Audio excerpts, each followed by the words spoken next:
Namanya kakak siapa? Tahu Om Aldi? Tahu ya. Jadi Om Aldi sudah menikah. Istrinya adalah kakak. Oke ya. Nama saya adalah Ibu Aldi. Kalian bisa panggil Kak Santi. Oke ya. Yuk kita berdoa dulu sebelum kita mulai firman. Bapa di surga, kami bersyukur Tuhan buat pagi hari ini. Terima kasih buat kondisi yang sehat, terima kasih buat udara yang baik. Kami bersyukur buat apa yang Tuhan buat kami.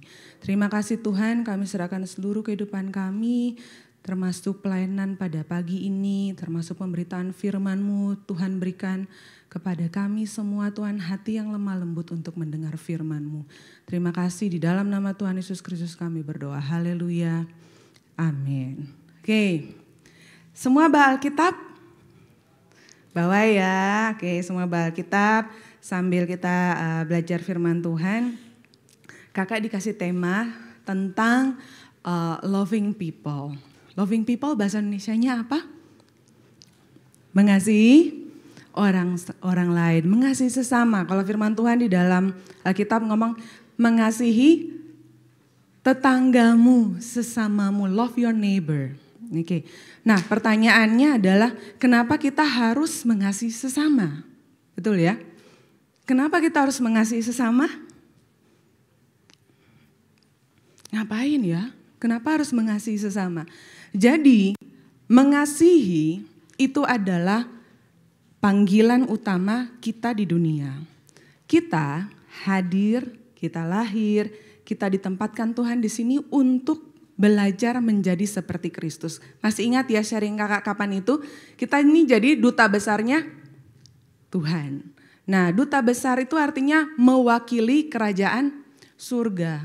Nah, kerajaan surga itu isinya adalah kasih. Gitu. Yesus itu bukan kalau di dalam firman Tuhan dia bilang Yesus adalah kasih.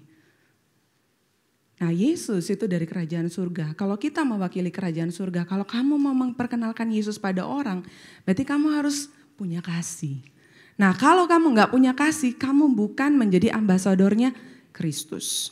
Sama seperti masih ingat ya, kapan itu kakak cerita, kalau kamu pergi ke Singapura misalnya ya, terus kamu melakukan kejahatan di Singapura, orang lain akan lihat kamu, oh orang Indonesia kayak begini ya, nyuri gitu kan. Atau membuang ludah sembarangan tempat di Singapura kena denda.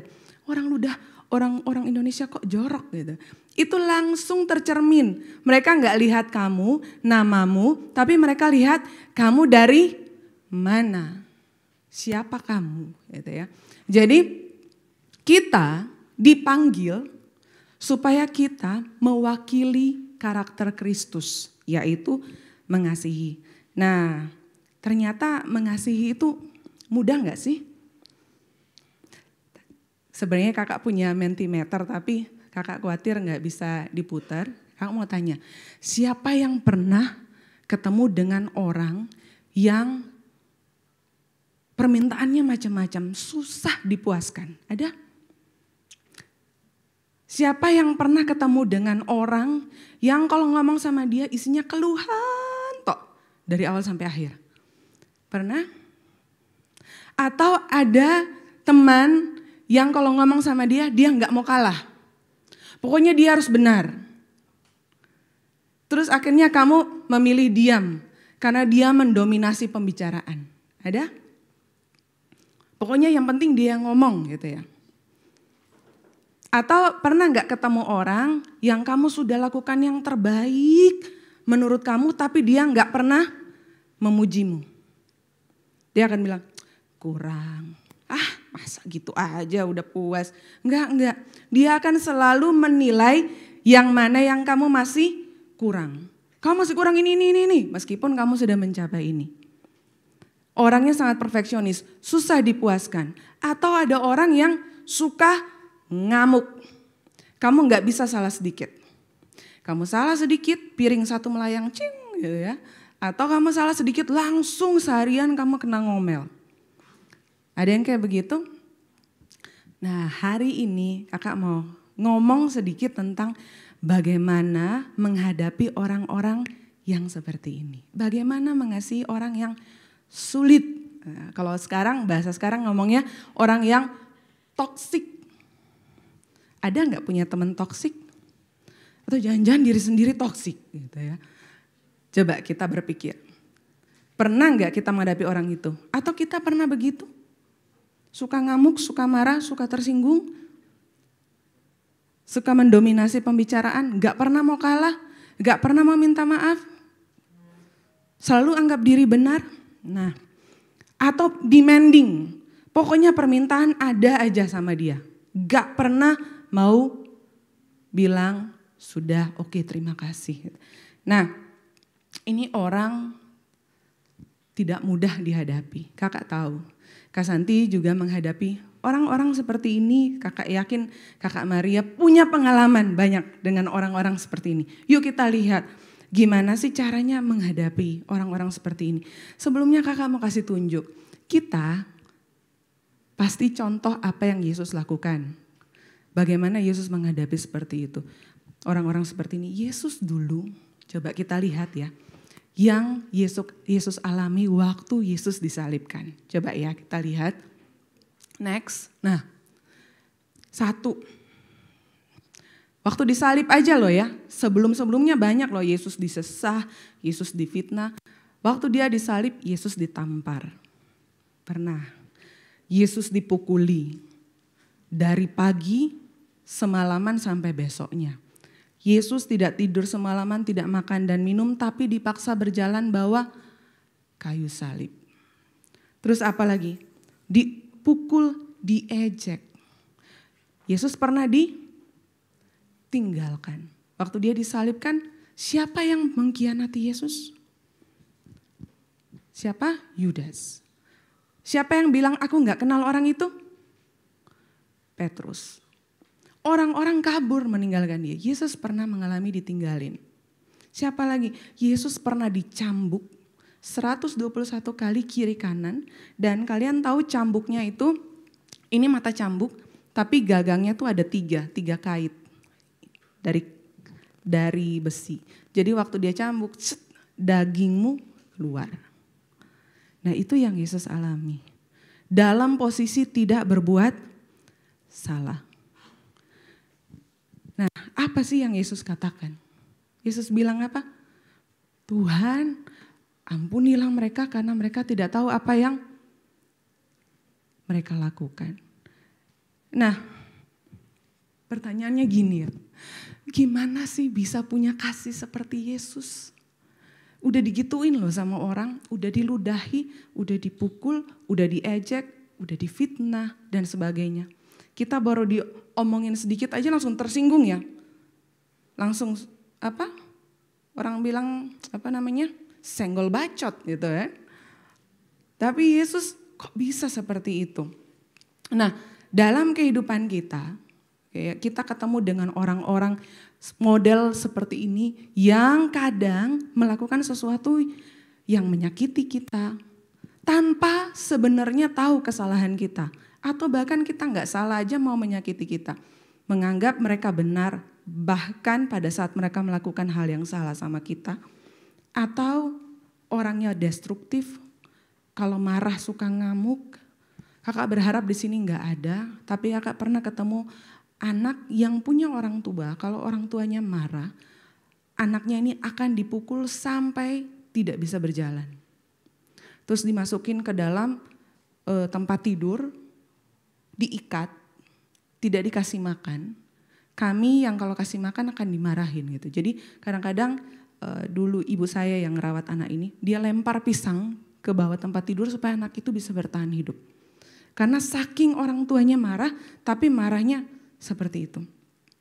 Nah, bagaimana mengasihi orang-orang seperti ini?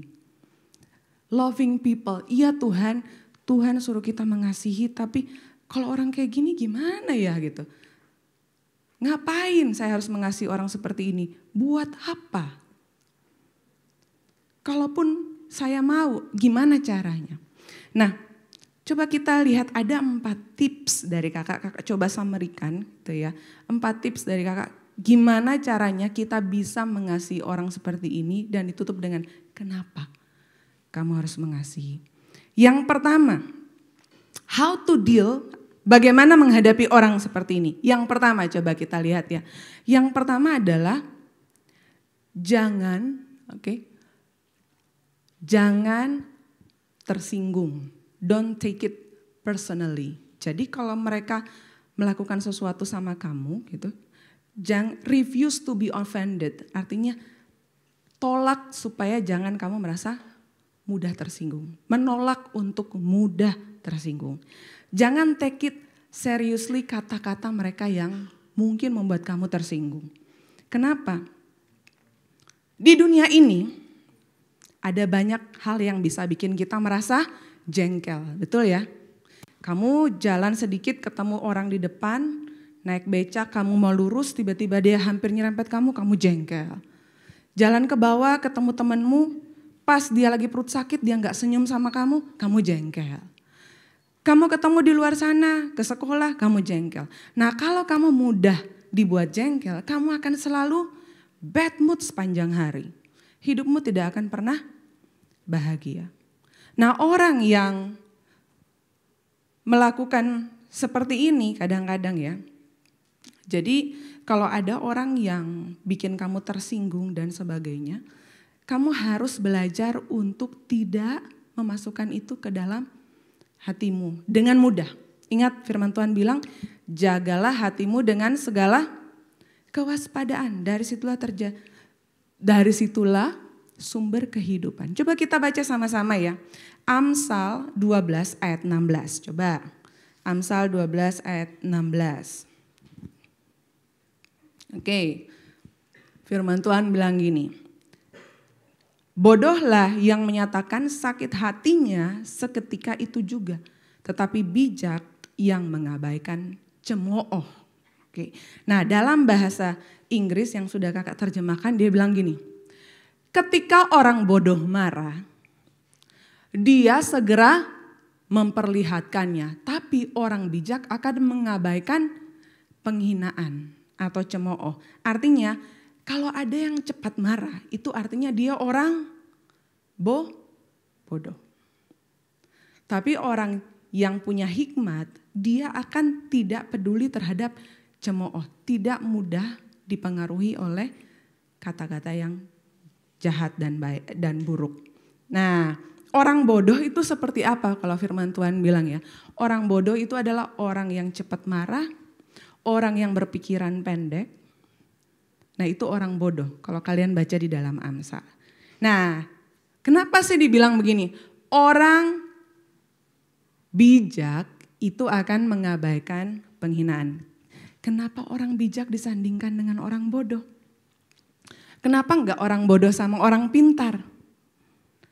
Karena bukan berarti orang pintar itu bisa menahan amarah, betul? Orang pintar bisa saja bodoh secara emosi.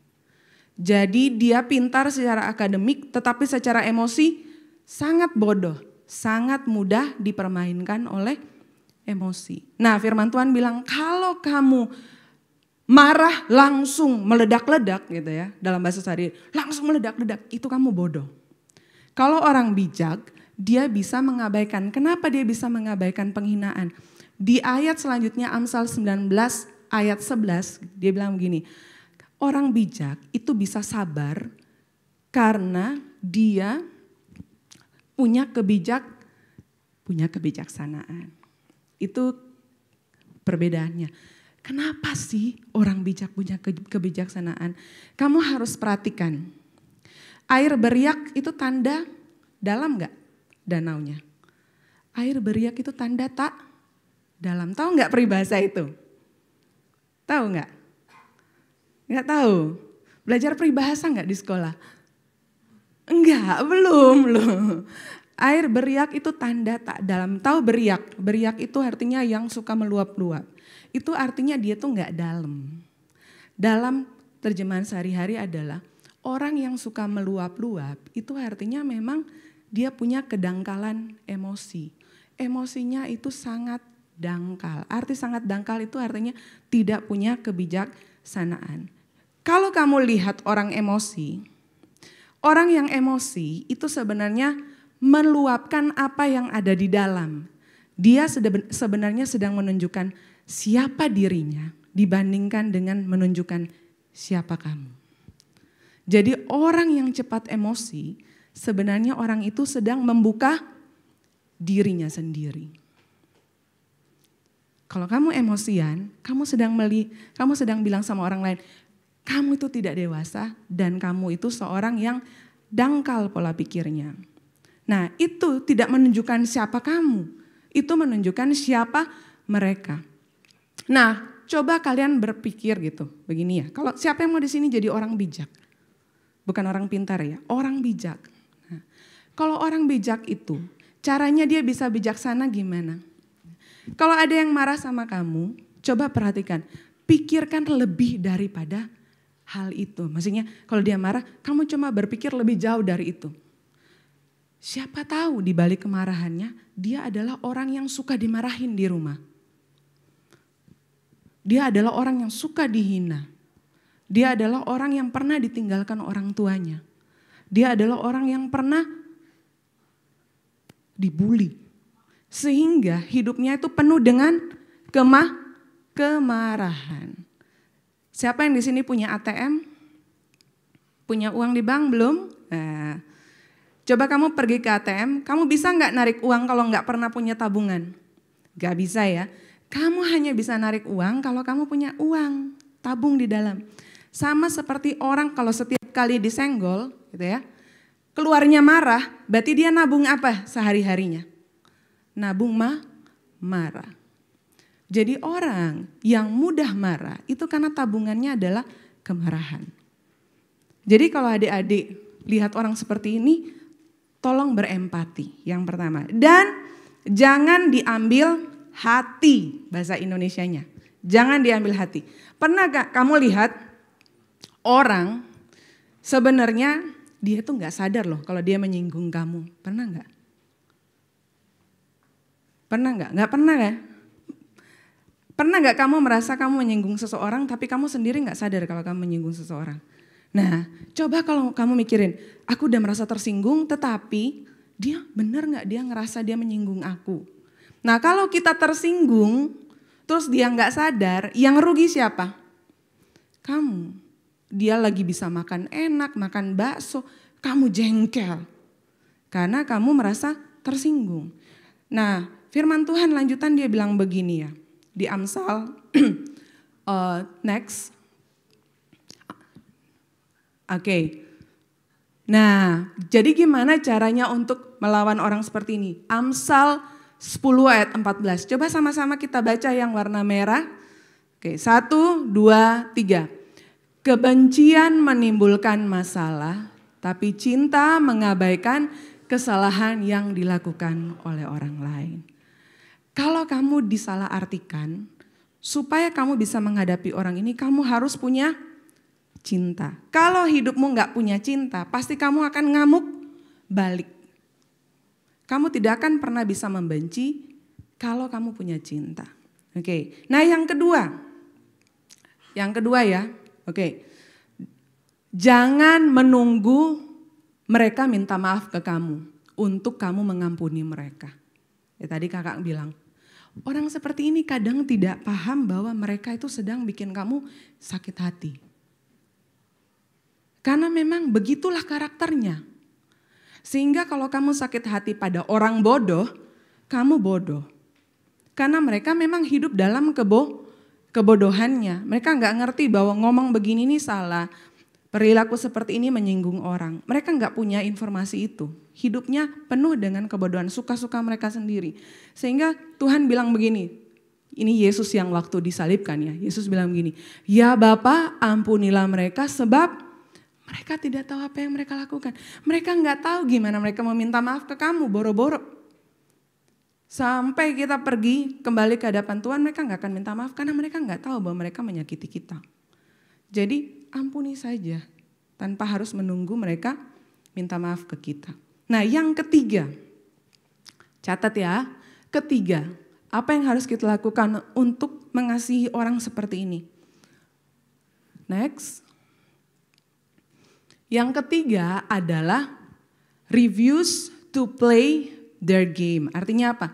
Jangan masuk dalam perangkap mereka.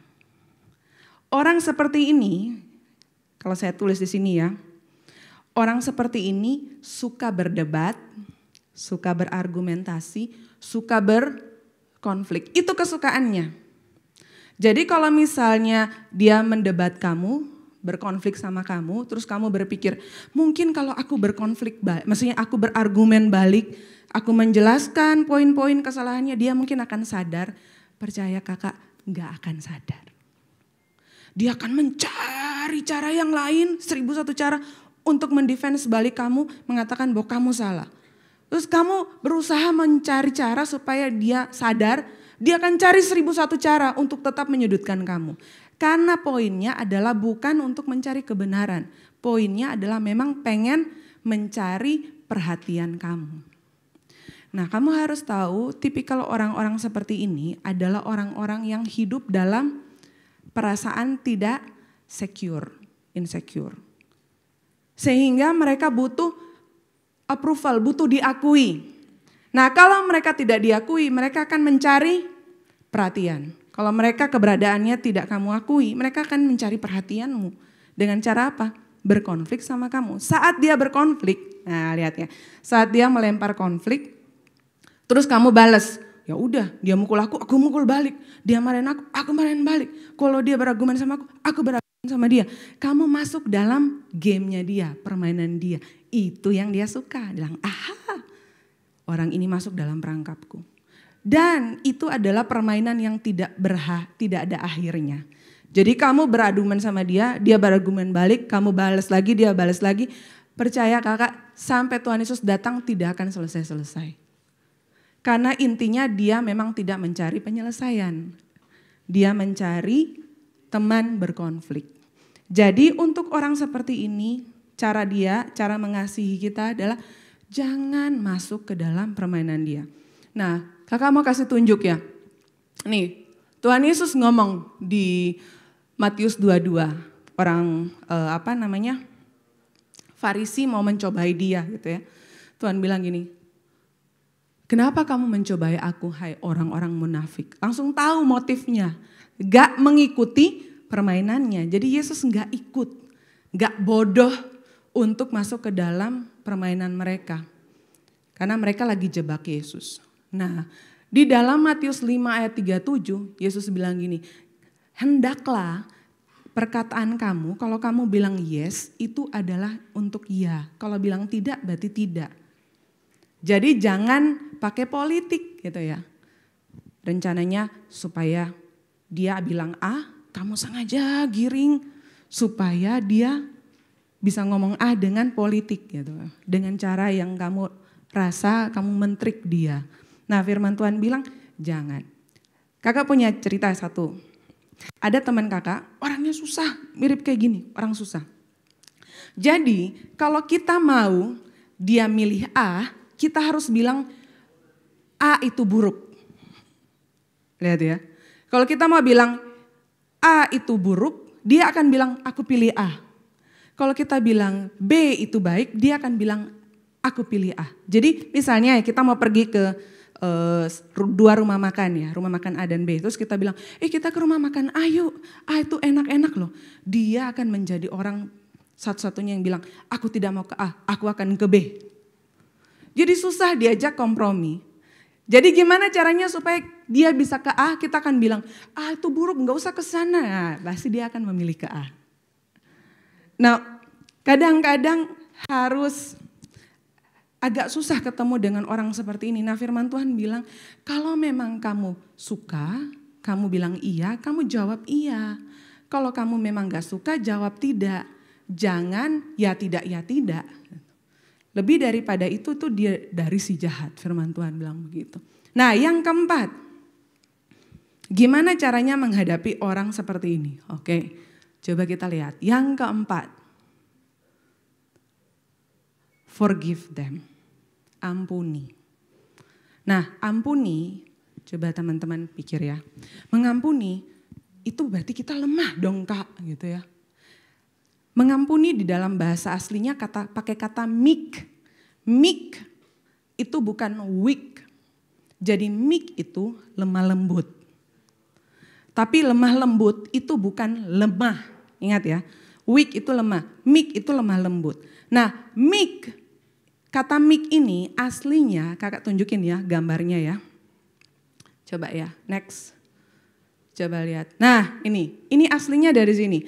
Jadi ini kuda liar. Nah, meek itu digunakan di dalam Alkitab untuk menggambarkan proses melatih kuda liar.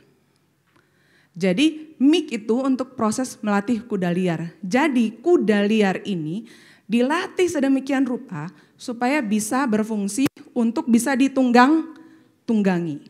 Nah, kalau dia sudah bisa ditunggangi itu disebut meek. Jadi pada saat dia bisa ditunggangi, kakak mau tanya, apakah kuda liar itu tiba-tiba kehilangan kekuatannya? Enggak, kudanya tetap kuat, tetapi kekuatannya under control, dalam penguasaan diri. Jadi pada saat kamu lemah lembut, kamu memberi pengampunan, bukan berarti kamu lemah, tetapi kamu menguasai dirimu supaya tidak menjadi pemarah. Tidak hidup dalam kepahitan. Nah, firman Tuhan dibilang, loh kalau begitu saya mengampuni, terus gimana? Saya mengikuti dong, mereka siksa-siksa saya, membuli saya ikut aja. Firman Tuhan ngomong sebelumnya. Firman Tuhan ngomong di sebelumnya, page sebelumnya. Gimana caranya menghadapi orang seperti itu? Apakah kita diam-diam? Sebelum. Nah ini, Roma 14 ayat 16. Jangan biarkan apa yang kamu anggap baik dibicarakan sebagai sesuatu yang jahat. Ini kakak terjemahkan dari yang sehari-hari. Artinya kalau ada orang yang fitnah kamu, melakukan hal yang buruk kepada kamu, firman Tuhan dalam bahasa Inggris dia bilang speak up. Ngomong. Jangan membiarkan kamu dibully. Jadi kalau dia ngomong sesuatu yang buruk tentang kamu gitu ya, padahal itu sebenarnya hal yang baik, kamu speak up. Tapi kekuatanmu tidak dipakai untuk ninju orang. Ingat ya tadi kuda liar, jadi kamu speak up tapi jangan liar. Speak up tetapi dengan kasih, ngomong, saya nggak suka digituin ya. Tolong hargai saya. Ya gitu ya. Jadi adik-adik jangan biarkan dibully. Nah, jadi gimana caranya? Kenapa kita harus bisa mengampuni? Kenapa kita harus bisa meladeni orang-orang susah? Pertama, kakak mau kasih tunjuk. Next yang tadi. Nah, karena tersinggung, rasa jengkel itu punya metamorfosis sama seperti belalang gitu ya, sama jadi kupu-kupu dari ular jadi kupu-kupu. Nah, ini pertamanya tersinggung, jengkel, habis itu marah, habis itu jadi sakit hati, terakhir bisa jadi kepahitan. Nah, firman Tuhan bilang kemarahan itu membuka pintu buat iblis masuk. Coba kita lihat di pasal selanjutnya. Nah, firman Tuhan ngomong, gitu ya, next. Efesus 4 ayat 27. Efesus 4 ayat 27. Coba kita sama-sama buka. Efesus 4 ayat yang ke-27. Coba kakak minta salah satu baca. Efesus 4 ayat 27 coba. Firman Tuhan bilang apa? Coba. Efesus 4 ayat 27. Dan janganlah beri kesempatan kepada iblis. Jangan beri kesempatan kepada iblis. Jadi firman Tuhan ngomong jangan beri kesempatan kepada iblis. Kalau pakai kata kesempatan gitu ya. Pernah nggak kalian tidur lupa kunci pintu? Pernah dengar baca koran orang yang tidur lupa kunci pintu atau lupa kunci pagar, tiba-tiba besoknya pencuri sudah nyolong barangnya. Pernah ya? Itu karena dia kasih kesempatan. Cuma lupa kunci atau pintunya dibuka sedikit, itu akan membuka peluang banyak hal. Nah, firman Tuhan bilang marah itu adalah membuka celah. Kalau kamu marah, kemarin kakak baru dapat telepon ada teman. Dia marah sama orang tuanya. Marah sekali.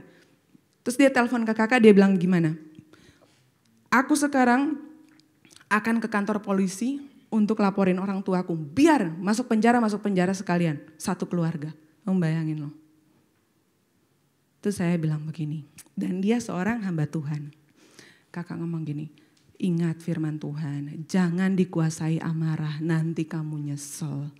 Ini saatnya kamu harus membalas, belajar untuk bertahan, jangan sampai kamu kalah dengan kemarahan. Karena orang marah itu cikal bakal dia jahat.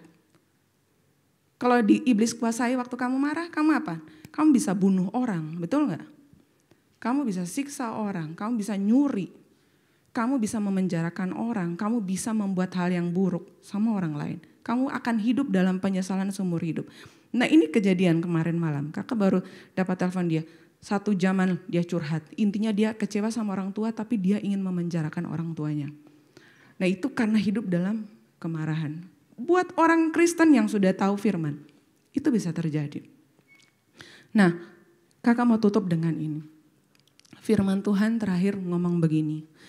Untuk orang-orang seperti ini, apa yang harus kita lakukan? Ingat, kamu harus tahu posisimu.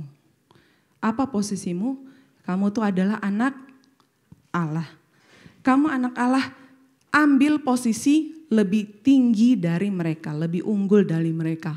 Kakak tulis ini, always take the high ground. Always take the high ground itu artinya selalu lakukan apa yang benar. Kalau kamu melakukan persis seperti yang mereka lakukan kepadamu, apa bedanya dia sama kamu? Gak ada bedanya. Dia jahat, kamu juga sama-sama jahat. Posisimu sama dia. Tunjukin siapa yang harusnya di atas. Ingat ya, air beriak tanda tak dalam. Artinya orang yang banyak ngomong, suka ngomel, suka marah, suka bertingkah. Itu artinya kedewasaannya tidak dalam. Nah orang yang dewasa itu orang yang punya pengertian yang dalam. Dan kamu harus bisa punya kemampuan untuk belajar jadi dewasa. Hari ini kakak ajak adik-adik semua ingat firman Tuhan. Jangan mudah tersinggung, jaga hati, jangan jadi pemarah, ampuni mereka karena mereka sendiri tidak tahu apa yang mereka lakukan. Dan tunjukkan siapa yang lebih unggul dalam kerohanian dibandingkan dengan mereka. Kiranya Tuhan memberkati kita hidup semua dalam kasih, karena Kristus adalah kasih. Yuk kita semua bangkit berdiri.